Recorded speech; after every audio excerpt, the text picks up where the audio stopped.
네, 4월 19일 박경신의 진실 리포트입니다. 오늘 주제는 변호사 예비 시험 제도입니다. 찬반 논란이 있는 것으로 알고 있는데요. 박경신 교수님께 들어보겠습니다. 교수님 어서 오세요. 네, 안녕하세요. 네, 우선 이 변호사 예비 시험 제도란 무엇인지 질문 드릴게요. 네.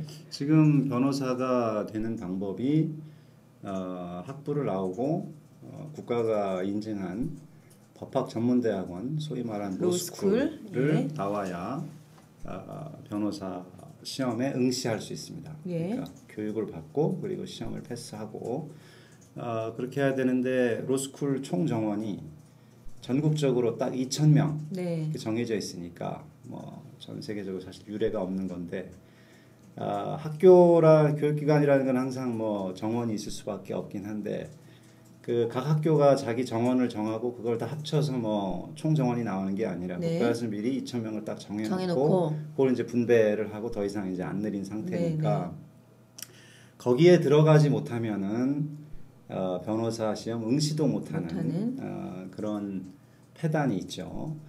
그 2,000명밖에 안 되니까 그 이제 대학교 마치고 정말로 그 로스쿨 들어가기 위한 준비를 뭐 잘 할 수 있는 사람, 로스쿨 들어가기 위한 준비라는 게 사실은 리트라는 그 로스쿨 입학 시험도 있지만 돈도 있어야 되거든요. 3년 동안 대학원을 그것도 이제 다른 일반 대학원보다 훨씬 비싼 대학원 돈 준비해야 되고 또 3년 동안 시간을 비워놔야 되고 그리고 그 2,000명 안에 또 들어야 되고 이러다 보니까 우선 변호사 숫자를 많이 늘리는데도 변호사 응시하는 사람 숫자라도 많아야 그게 나중에 그 변호사도 많이 배출할 수 있을 텐데 그렇게 할 수가 없는 거죠 지금 이 상태에서.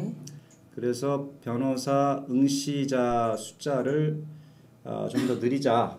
그래서 꼭 로스쿨을 가지 않더라도 변호사면 응시할 수 있는 자격을 주는 통로를 만들자.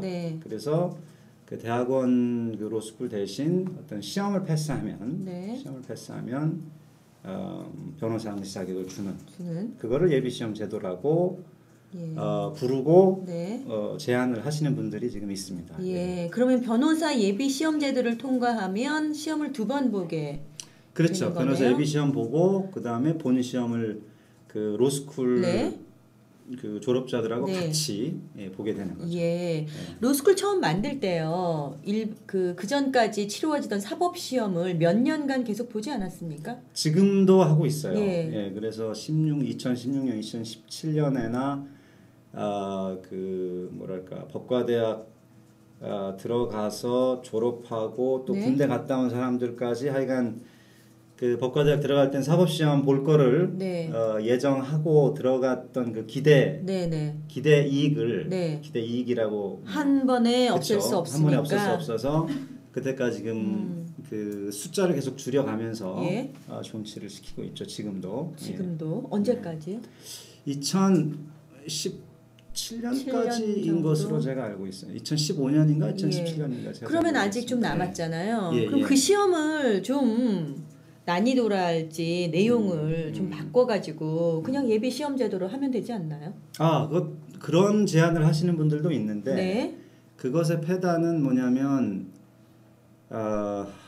그 원샷 사회라고 들어보셨는지 한 번에 끝나는 우리나라가 이게 원샷 사회. 그래서 그 뭐라고 하죠? 그 고독한 사냥꾼 그 이거 뭐 행시든 사시든 뭐든 한 방만 걸려라. 그러면 이제 인생 핀다. 이런 인생 역전. 그렇죠. 그런 어떤 시험으로 뭔가 거의 그 당시에는 신분이었죠. 사시 붙었냐 안 붙었냐, 행시 붙었냐 안 붙었냐가 그렇게 좌지우지되는 사회가 과연 좋은 사회냐. 결국에 딱 시험 하나로 이게 결정을 하다 보니까 너무나 많은 사람들이 몰리는 거죠. 사실은 그 객관적으로 붙을 가능성이 없는 사람들까지 다 몰려서 수십만 명이 모이고 또 다른데 그 진로를 정했으면 좋았을 법한 사람들도 그런 사람들도 다 오고 그러다 보니까 이제 시험이 엄청나게 어려워지고 또 수십만 명 중에서 몇백 명, 네. 뭐 1000명 이렇게 뽑으려니까 시험도 그 변별력을 내기 위해서 네네네. 아주 이상한 걸 물어보는 제 동료 변호사 중에 뭐 저는 미국 변호사였습니다만 네. 제 동료 한국 변호사 중에 한 사람은 사법시험 1차 때 이런 문제가 있었다고 그래요. 그 경인선이 서울에 들어온 해는 그 변호사 하는 거 무슨 상관입니까? 그러니까 책 찾아보면 되는데. 그 문제가 책에 잘 나오지도 않지만 경인선이 서울에 들어온 해에 그때 또 서울과 그 서울의 행정구역이 언제 뭐였는지 또 알아야 되잖아요. 예. 그래서 그런 문제를 물어볼 좀 정도로 화가 나겠네요. 그런 시험. 그러니까 암기에 그 의존할 수밖에 없는 그런 문제들은 그러면 변호사 시험 사법 시험 볼 때 이런 문제가 나올 수 있으니 하며 참고서 같은 저는 어떻게 부르는지 모르겠습니다만은 그런 서적에 그런 내용도 있습니까? 이런 시험이 나올 수 있다? 상식 같은 거? 뭐 그건 이제 그 역사 시험 볼 때였으니까 예. 그런 책에 뭐 어딘가에 나오겠죠. 근데 지금은 이제 사법 시험이 많이 바뀌었어요. 지금은 그런 것에 대한 이제 비판이 많이 있고 그래서 그 어떤 사례를 주고 그 문제를 실증적으로 이렇게 풀어보는 그런 식의 문제로 많이 바뀌긴 했는데 그래도 이제 우선 숫자를 정해놓고 뽑으니까 더욱더 사람들이 더 많이 몰리게 되죠. 저도 학교 가르치다 보면은 제가 무슨 무슨 그 과외 활동을 학생들하고 이제 한다. 뭐 예를 들어서 어디 가서 봉사 활동을 한다. 그러면 나 어떤 봉사 활동 하는 거니까 숫자 제한 없으니까 많이들 와라. 그럼 많이들 안 와요. 근데 선착순 5명 뽑는다. 그러면 한 50명 와요. 그러니까 그냥 숫자가 정해졌다는 한정되어 있다는 것만 가지고도 내가 딴 사람한테 내세울 수 있는 뭐가 되니까 이제 먼저 와서 그걸 확보하려고 하는 거예요. 그러니까 시험 자체가 사실은 변호사나 법조인이 되기 위한 어떤 자질을 보는 게 아니라 그 어느 정한 숫자를 뽑고 사람은 많이 몰리다 보니까 변별력을 위해서 시험을 자꾸 어렵게만 낸다는 거잖아요. 그 우리 요즘 그 선행 학습하고 똑같은 거네요. 그런 점도 있는데 선행 학습은 그래도 그 몇 학년 몇 년 지나면 나중에 쓸 거를 배우는데 그 지금 시험은 너무 물론 더 나아졌다고는 하지만 아직도 암기에 엄청나게 의존할 수밖에 없는 게 출제하는 사람은 그렇게 의도하지 않아도 결국에는 상대평가 앞에서부터 이제 1000명을 자르니까 뭐든지 판례든 뭐든 머릿속에 다 그 눈에 바른다고 하는데 그걸 머릿속으로 이해하는 게 아니라 그냥 눈으로 빨리 보고 그 눈에 있는 걸 그대로 갖다 이제 이렇게 쓸 수 있는. 교수님 눈에 바른다 그러니까 딱 와닿네. 그러니까 사진기처럼 찍기만 하는 거죠. 그렇죠. 그런 사람들이 붙으니까 자기도 그렇게 암기식으로 공부하기 싫어도 그렇게 해야 되거든요. 그래서 교수님께서는 변호사 예비 시험 제도에 좀 찬성하시는 편? 지금은 있는 것이 좋겠다고 생각하는 편이세요? 어떠세요? 예비 시험의 내용이 뭐냐에 따라서 다른 거죠. 그러니까 좋은 내용이면 이렇게 하는 것도 괜찮겠다. 왜 필요하다고 보시는지부터 짚어볼게요. 필요하다기보다도 그 예비 시험 얘기가 나오니까 그래서 이제 방금 말씀하신 것처럼 예비 시험 할 거면 그냥 사법 시험 정지시키지 이제 이런 얘기까지 나오니까 저는 좋은 예비 시험이란 바로 사법 시험의 반대다. 바로 그 한방 사회로 만드는 그것을 피하는 그런 예비 시험이 돼야 된다. 그래서 원래 예비 시험 모델이 어디서 나왔냐면 미국 캘리포니아 주가 이제 거기가 그 변호사 숫자가 뭐 사실 가장 많은 주입니다. 거기가 그 로스쿨도 가장 많고 미국에서요. 뉴욕하고 캘리포니아가 그렇죠. 근데 캘리포니아가 또 훨씬 더 많아요. 뉴욕보다는. 캘리포니아에서는 그 국가 인증 로스쿨이 있고 국가라기보다 이제 변협해서 하니까 변협 인증 로스쿨들이 있고 변협 인증 로스쿨을 꼭 안 나와도 학부 2년을 마친 사람은 그 베이비바라고 해서 애기라고 해서 예비 시험 같은 걸 보고 바가 변호사 시험 얘기하는 거죠. 그렇죠. 그런 다음에 2년 내지 3년 동안 법학 공부를 더 하면 그러면 이제 변호사 시험에 응시할 수 있게 시험 보고 2년 동안 공부를 더 하라는 거예요. 그렇죠. 그렇죠. 그러면 그 장점은 3년 2, 3년 정도 공부를 시험은 합격했으나 변호사가 되기 위해서는 이만큼의 공부를 더 하라는 그렇죠. 건데 그렇죠. 로스쿨하고 다른 점은 뭔가요? 돈이 안 든다는 것? 우선 그러니까 변협 인증 로스쿨들이 네. 아무래도 그 인증을 하기 위해서 강사진이나 뭐 도서관이나 이런 것들 이제 설비 이런 것들 이제 완벽하게 갖추려고 하다 보니까 학비가 비싸죠. 네.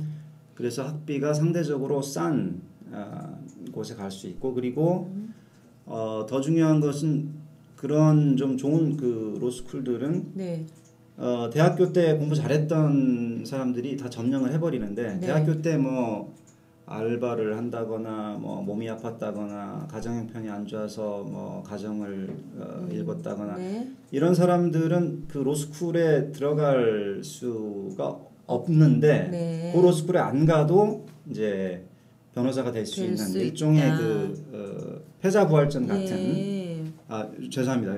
패자라는 표현이 아주 안 좋은데 그것보다는 대체로, 다른 선택을 할 수 있는 대체로. 새로운 선택을 할 수 있는 기회를 준다. 주는 거죠. 근데 그래서 하기 전에 조금 궁금해하실 것 같아서 2년을 우선 마쳐야 되고요. 그러니까 이 학부 2년은 마쳐야 되고 그리고 법학을 4년을 공부를 해야 돼요. 4년. 예. 법학 4년을 공부를 해야 되니까 다 합치면 6년이죠. 예. 그리고 그 예비 시험은 베이비바가요? 그러니까 베이비바를 보고 네. 그리고 이제 2년 내지 3년을 공부를 하는데 네. 총 합쳐서 4년의 법학 교육을 해야 돼요. 예. 그러니까 합치면 6년입니다. 6년. 네. 정리하자면 2년 학부를 마치고 학부는 2년 해야 돼요. 그리고 4년짜리 법학 프로그램을 시작을 해야 되고요. 네. 그리고 시작한 지 1년이나 1년 반 안에 예비 시험을 패스를 해야 그 4년 과정을 졸업했을 때 그때 이제 변호사 4년 과정 중에 그렇죠. 이제 초기에 그렇죠. 예비 시험에 합격해야 된다는 말씀이시군요. 근데 우리나라의 사법 시험 제도가 문제가 많다 해서 만들어진 게 로스쿨이잖아요. 그렇죠. 그러니까 로스쿨만으로는 해결되지 않는다고 보시는 거잖아요. 많은 분들이 그렇게 생각하시는 분들이 많이 있는 것 같아요. 근데 로스쿨이 탄생할 때도 굉장히 많은 토론과 공청회와 또 많은 갑론을박 사이에서 그래도 로스쿨이 있어야 하겠다 해서 만들어진 거고 또 그 준비하는데 얼마나 많은 인력과 또 돈이 들어갔습니까? 근데 이것만으로 부족하다는 것은 또 일반 국민으로서는 이해가 좀 잘 안 되는 부분이거든요. 그 로스쿨만으로 부족한 이유는 뭔가요? 학비가 가장 많이 얘기가 되고 있죠. 그런데 저는 학비는 어차피 사법시험 공부할 때도 뭐 학원비나 또 생활비가 이제 필요했고 물론 그래도 로스쿨은 그 사시야 이제 잘 되고 안 되고에 따라서 뭐 그 편차가 있지만 로스쿨은 무조건 3년 동안 등록금을 내야 되는 거고 그 등록금은 사실 학원비보다는 틀림없이 더 비싸죠. 비싸고 그것도 그렇지만은 저는 이제 학부 과정을 로스쿨 전에 학부 과정을 가르쳤죠. 학부 과정을 가르치면서 어떤 학생들이 생각이 나냐면 이 학생은 공부는 잘하는데 로스쿨도 자기한테는 사치고 사법시험 보는 것까지도 사치인 거예요. 얘는 빨리 학교 졸업해서 부모들 돈으로 학부를 졸업하면은 빨리 일을 하고 싶은 거예요. 일을 해서 부모님들 도와드리고 자기도 자기 생활을 하고 그래서 그런 학생들한테는 로스쿨이 부담이 될 수가 있겠다. 왜냐하면은 그러니까 돈보다도 이제 저는 그런 학생들 되도록이면 돈보다는 시간 문제가 좀 더 중요하지 않을까 생각을 하는데 돈은 사실은 그 로스쿨에서 장학금을 많이 주면 되거든요. 그 장학금 상당히 많이 주는 편입니다. 그러니까 등록금 총액이 있으면은 뭐 저희 학교 같은 경우는 뭐 30% 그럼 상당히 이제 다른 교육기관들에 비해서 이제 많이 주는 편이거든요. 물론 이제 거기에 대한 반론은 그래도 꼬박꼬박 3년 돈을 낼 그 준비.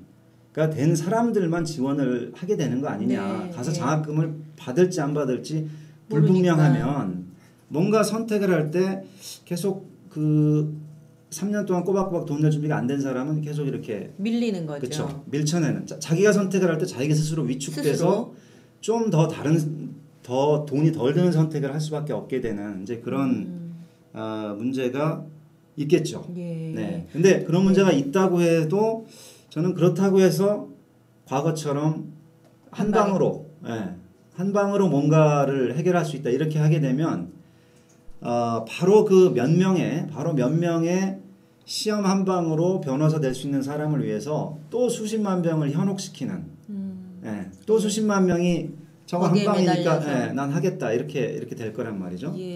그것보다는 원래 그 예비 시험의 어떤 그 원래 모델이었던 캘리포니아 베이비바는 그게 시험으로 끝나는 게 아니라 시험 플러스 교육이거든요. 네. 그래서 그 교육 과정을 통해서 뭔가 전문가들, 교수들이 공부를 잘 하는지 계속 지켜보고 그래서 그것도 잘 맞춰야만 변호사 시험 응시 자격을 주는 거죠. 네, 교수님께서 지금 법조인이 되고 싶어서 공부하는 학생들을 정말 가까이에서 보시니까 정확한 판단이실 거예요.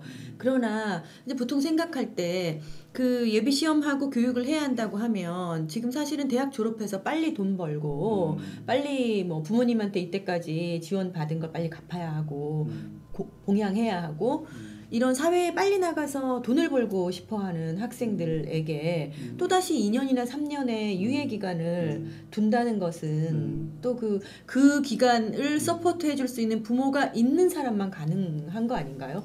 부모가 아니라 뭐 저기 와이프가 벌던지 배우자가 벌던지 그렇죠. 네. 바로 그 부분을 예비 시험을 고안만 잘하면 그 부분을 해결할 수 있다고 보는 거죠. 즉 지금 제가 아까 4년이라고 말씀드렸잖아요. 학부 과정에서 4년을 한다고 생각을 해보십시오. 그러니까 변호사가 되고 싶으면 로스쿨이 아니라 학부 과정에서 법과대학을 바로 그렇죠. 들어가서 그리고 법과대학은 어차피 다닐 거였으니까. 그러니까 대학은 어차피 다닐 거였으니까 그럼 법과대학에 들어가서 1년을 마치고 예비 시험을 보고 예비 시험을 패스하면은 2학년, 3학년, 4학년을 다니고 마치면은 곧바로 변호사 시험 응시할 수 있도록 현재의 4년제 학부 과정에 함께 운용을 하면 시간적인 절약을 할 수 있겠다. 시간, 돈 다 절약되는 거죠. 그리고 로스쿨 갈 필요가 없으니까. 물론 이제 이렇게 하면 캘리포니아 베이비바는 총 해서 6년인데 비법학 그러니까 일반 학부 2년 그리고 법학 4년 6년인데 이건 이제 4년이니까 좀 부족하긴 하지만 그래도 지금 얘기 나오고 있는 지금 이제 얘기하시는 분들은 예비 시험 보고 곧바로 변호사 시험 볼 수 있게 이제 이렇게 돼 버리면 이건 정말 다시 한방 사회로 돌아가는 거거든요. 사실 한방 사회도 문제지만요. 로스쿨 생길 때 가장 우려했던 점이 이제 개천에서 용 안 난다는 거 아닙니까? 그런 부분에 대해서는 뭐 한방도 좀 필요한 거 아닌가 싶은데요. 그렇죠. 그런 생각하시는 분들이 있는데 그 한방 때문에 너무나 많은 사람들이 피해를 구조적으로 피해를 본다. 그러니까 너무 많은 사람들이 그 한방의 유혹에 빠져서 캘리포니아 그 베이비바도 그 교육 과정을 같이 붙여놓은 이유가 우선 교육을 통한 양성, 즉 시험으로 해놓으니까 엄청나게 외워가지고 빨리 시험 패스하고 그 다음에 다 잊어먹는. 그래서 법 제일 모르는 사람들이 이제 사법시험 막 마친 사람들이라고 하거든요. 그 전에 이제 완전히 그냥 주입해놨다가 다 풀어놓고 나니까 이제 다 잊어먹어서.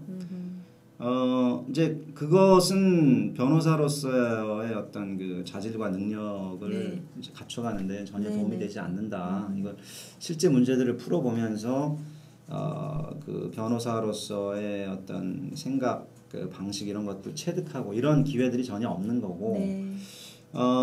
또 그 로스쿨 같은 경우 지금 해외에 가서 법률 봉사를 한다라거나 네. 이런 기회들 같은 걸 또 그 가지려면 또 학교의 틀 안에서 해야 되는 거니까. 네. 네.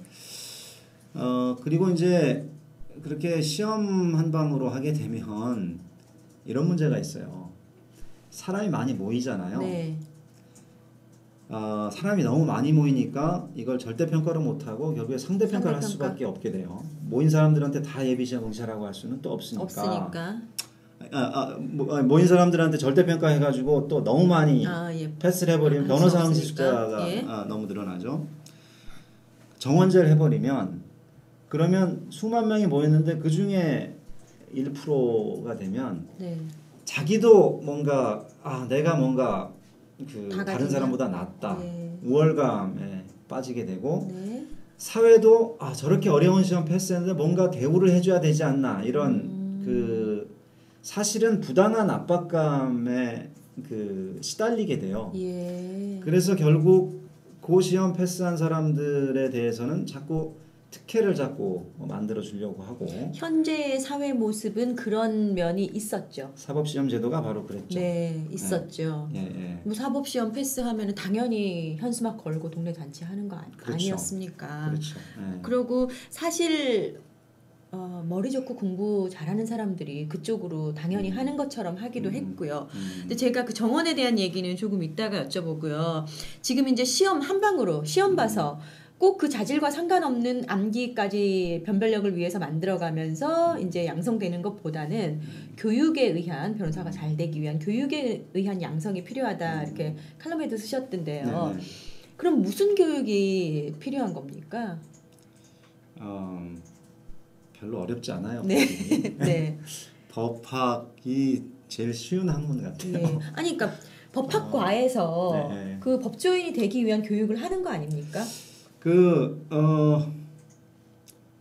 지금도 저는 훌륭하다고 봐요. 네. 문제는 너무 많이 공부해서 저는 도리어 문제라고 생각을 하고. 네. 왜냐하면은 지금 현직 법조인들이 다 그런 식으로 공부를 했으니까 네. 가르치는 사람도 그런 식으로 가르쳤고 그러다 보니까 법을 많이 알고 있는 게 이제 중요한 것처럼 네. 되는데 사실은 법은 법전에 있고 네. 더 자세히 알려면 판례 찾아보면 되고 뭐 물어보면은 딱 머릿속에서 얘기해주는 기술이 별로 중요하지 않거든요. 네. 그리고 이미 머릿속에 있는 것들은 사람들이 물어보질 않겠죠. 이제 본인들도 이제 찾아보면 되고 네.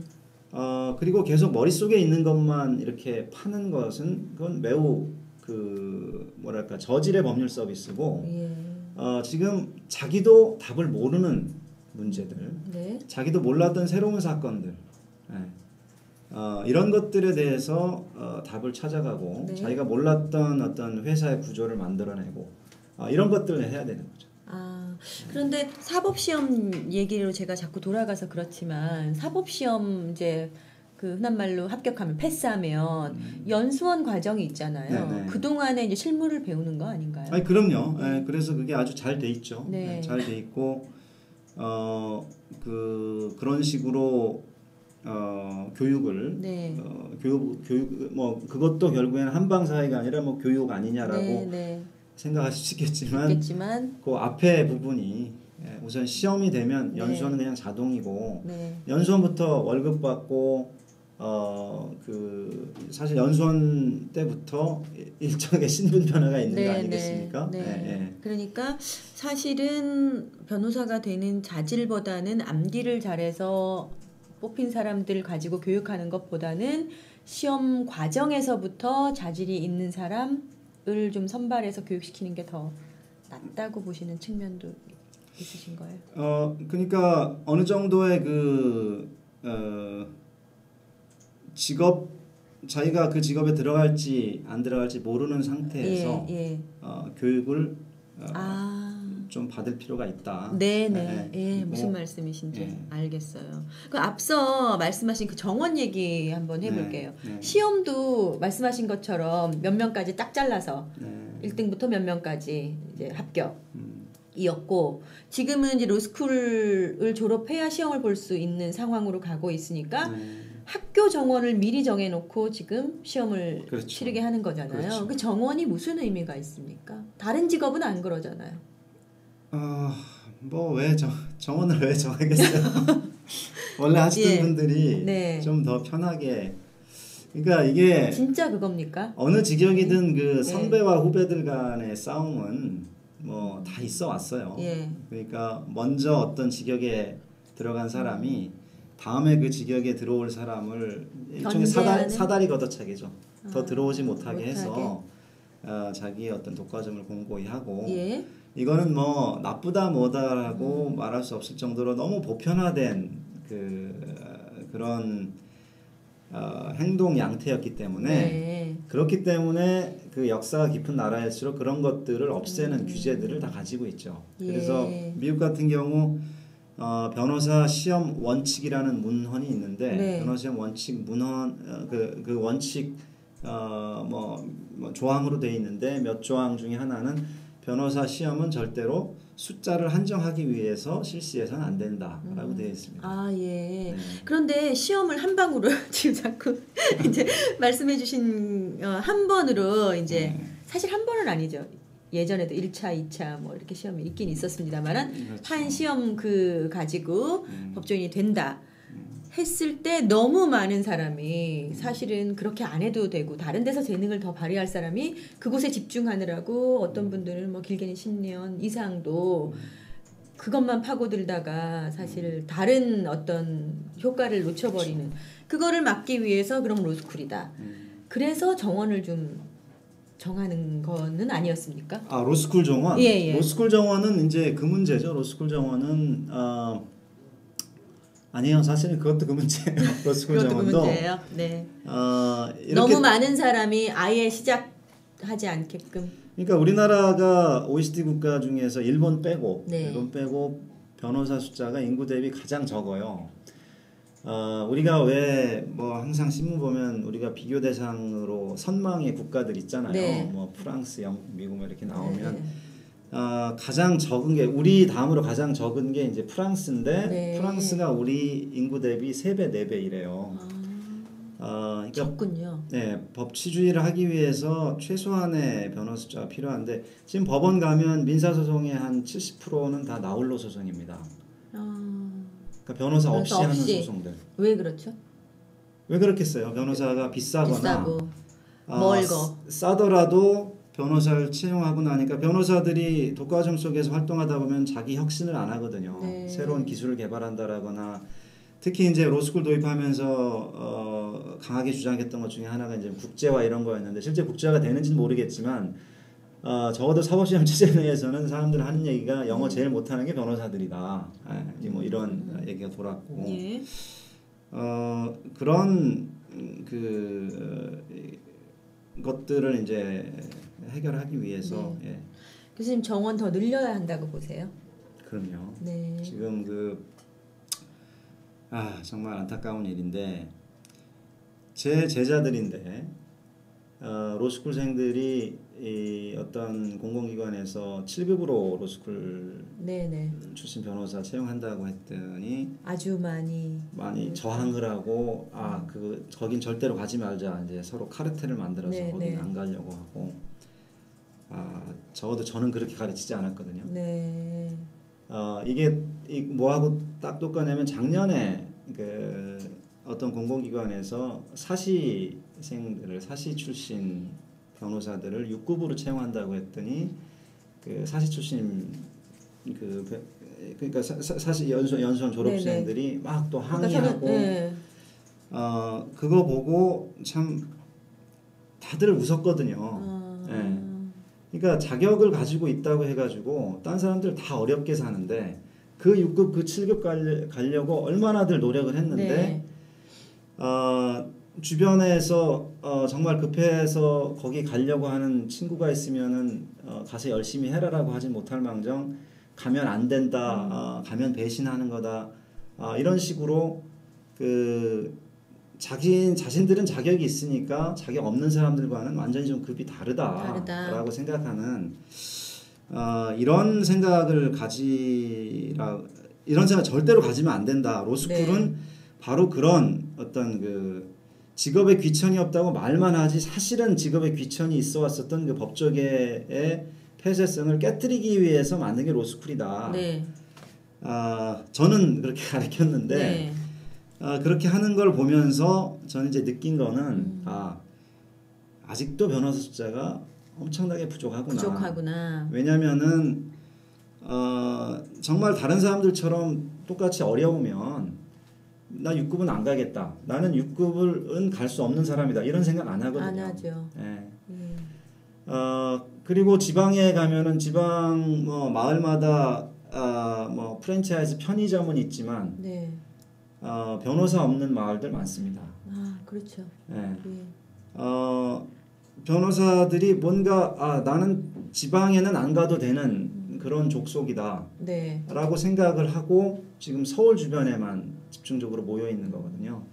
뭐 이 얘기 하시면 이거 듣고 있는 이제 변호사들은 시골에 가면 사건이 없고 뭐 이렇게 얘기를 하시는데 여태까지의 법률 서비스가 뭐 변호사들의 고압적인 태도나 또는 그 법률 기술이나 이런 것들이 훨씬 더 좋았고 훨씬 더 유저 프렌들리 했다면 네.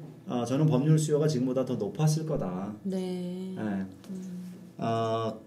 지금 법률 수요가 상당히 위축되어 있는 것은 과거의 법률 서비스가 이 법률 서비스라는 게 꼭 변호사가 하는 것뿐만 아니라 사실 판검사도 마찬가지거든요. 네. 뭐 유전 무죄, 무전 유죄 아직도 지금 여론조사 해보면 아직도 있다고 사람들 생각하고 있고 예.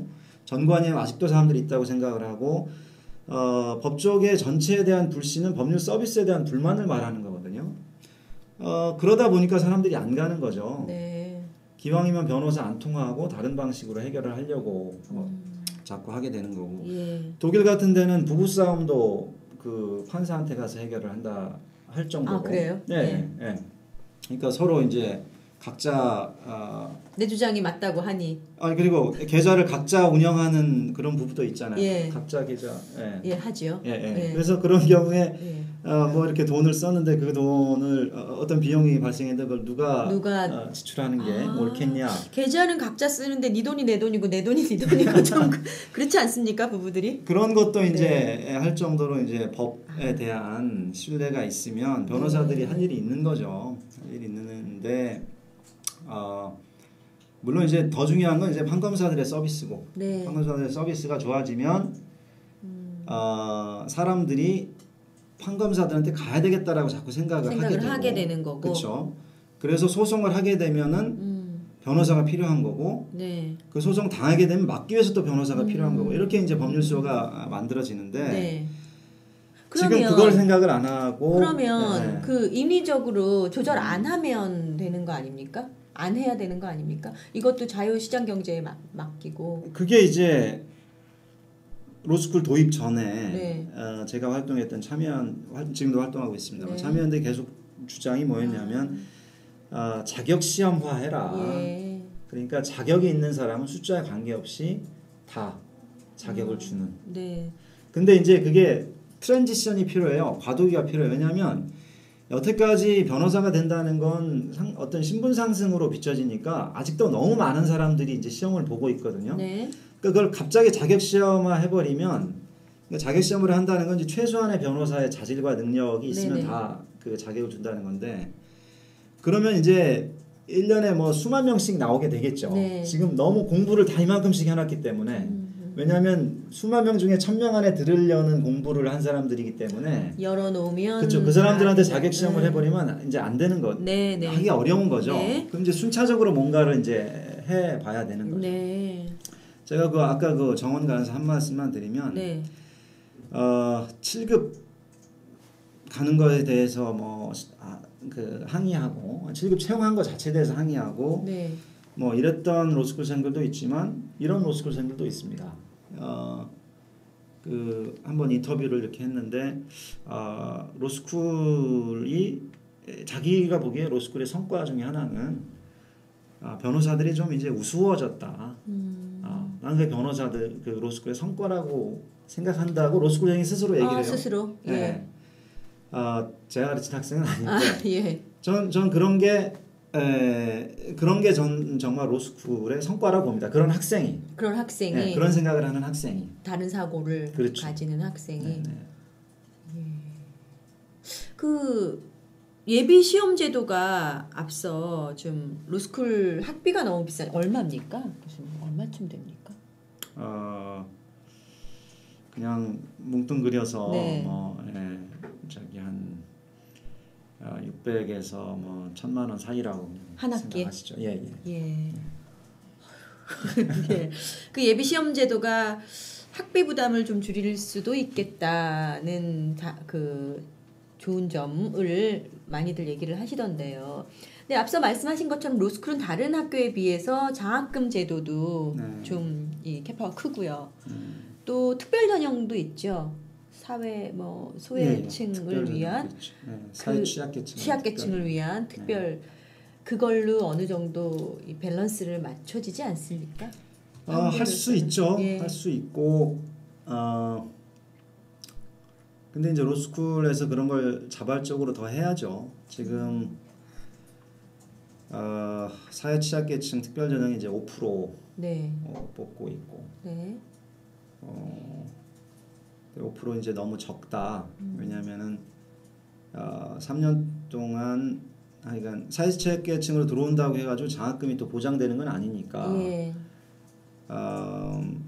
어찌됐든 그 가난한 사람의 경우 3년 동안 돈을 낼 준비 최악의 경우 3년 돈을 낼 준비가 돼 있는 사람만 지원을 하기 때문에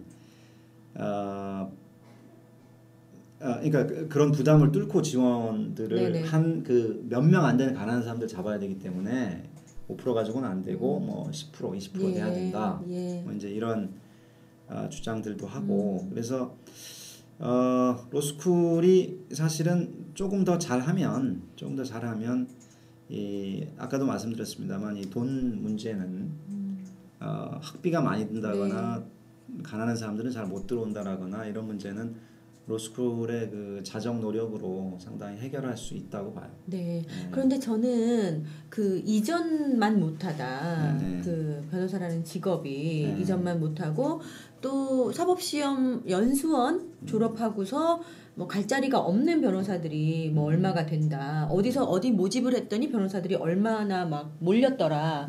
이런 기사도 사실 본 것 같거든요. 뭐 몰린 것 자체는 뭐 좋은 일이죠. 네. 그렇게 돼서 변호사들이 좀 더 국민들 가까이 곳곳에서 활동을 하게 될 겁니다. 네. 여기도 변호사가 있어 할 정도로 이렇게 되면 이제 사실은 다른 OECD 국가들하고 비슷해지는 거거든요. 그럼 남아도는 건 아니란 말씀이시죠? 그렇죠. 절대로 남아돌지 않습니다. 지금 변호사들은 반드시 꼭 뭐 변호사로 채용이 그러니까 변호사를 위한 특별한 자리에 채용이 안 돼도 혹시나 일반직으로 들어가도 자기가 가지고 있는 그 법률 능력으로 딴 사람들보다 딴 사람이 못하는 일을 할 수가 있어요. 절대로 저는 지금 부족한 건 아니라고 생각을 하고 아직도 좀 더 멀었다고 생각해요. 질적 변화는 아직 오지 않았다. 앞서 그 캘리포니아 베이비바하고 이제 변호사 시험 얘기 잠깐 해주셨는데 미국은 그렇게 이제 로스쿨 졸업해서 바시험이라고 하는 변호사 시험을 통과해야 되죠. 다른 나라 경우에는 어떻습니까? 변호사가 되려면? 잘 몰라요. 잘 모르는데 아시는 대로 우리나라처럼 정원을 정해놓고 국가가 정원을 딱 정해놓고 이상 뽑으면 안 된다. 이런 나라는 우리나라밖에 없습니다. 일본은 예비 시험 제도가 있다고 하던데. 일본이 있어요. 일본도 근데 일본도 그 문제가 있어서 거기서는 이제 우리나라 따지면 전경련 이런 곳에서 계속 그 주장을 해왔어요. 이거 자격시험으로 바꿔야 된다. 그래서 정확히 기억은 안 나는데 일본도 자격시험으로 바꾼 것으로 알고 있습니다. 지금. 그러니까 일본의 예비시험 제도는 문제가 좀 많았던 걸로 평가가 되더라고요. 교육을 안 하고 그냥 그거를 시험만으로. 그렇죠. 그러니까 문제가 있다면 그런 거겠죠. 예비시험 제도를 도입할 합격률이 지금 1.8%래요. 그러면은 예비 시험이 그냥 보통 사법 시험하고 같은 그러니까 그렇기 때문에 그렇게 어려운 시험을 통과했기 때문에 나중에 변호사 시험 합격률은 예비 시험 통과한 사람이 로스쿨 통과한 사람보다 더 높아요. 예. 그러면 이제 그게 어떻게 사람들 마음속에 각인되냐면 예비 시험 통과한 사람이 더 훌륭한 사람, 더 우수하다. 그렇게 되면 이제 사람들이 로스쿨 안 가고 다 예비 시험 보려고 하게 되면 40대와 똑같은 부작용이 또 생기는 거죠. 로스쿨은 그냥 법과대학처럼 돼버리는. 그리고 또 한방 사회로 돌아가는 거죠. 한방 사회로 돌아가는. 교수님 설명 들으니까 이제 왜 그 찬반 논란이 있으며 또 이게 필요성이 이제 강조가 되는지 좀 잘 정리가 되는데요. 그런데 사실은 법의 보호를 받아야 하는 사람은 국민입니다. 근데 참 흔한 말로 이제 법은 멀고 주먹은 가깝다 뭐 이런 얘기도 있고 법에 관련된 참 여러 가지 속담들도 있지 않습니까? 근데 이런 것들이 개선이 되면 법조인이 되려고 공부하는 학생들뿐만 아니라 국민들한테 더 좋은 질 높은 법 서비스를 받기 위한 제도인가를 한번 생각을 해봐야 하는데요. 앞서 잠시 소개를 하셨지만 이런 내용들이 개선이 되면 국민들도 질 높은 서비스 그리고 너무 그 법조인들을 턱 높게 생각하는 이런 거 없어진다고 보시는 거죠? 그럼요. 근데 저는 그 교육 내용보다도요. 법 그렇게 안 어려워요. 성실하게 하면 됩니다. 성실하고 저는 한 사람이 변호사 될 수 있느냐, 될 자질이 있느냐 하면 제일 중요하게 보는 게 성실함하고 책임감. 이런 겁니다. 이게 법은 이게 결국에 자원 배분과 문제 해결의 문제거든요. 사람의 문제입니다. 새로운 지식의 지평을 넓힌다기보다는 과거에 어떤 사람들이 또는 사회 전체적으로는 분쟁을 어떻게 해결하는지, 자원을 어떻게 분배하는지 그 원리들을 이렇게 자기가 익혀서 그거를 여기에도 똑같이 적용을 할 수 있으면 되는 거거든요. 그래서 숫자가 더 중요하다고 봐요. 더 많아야 한다.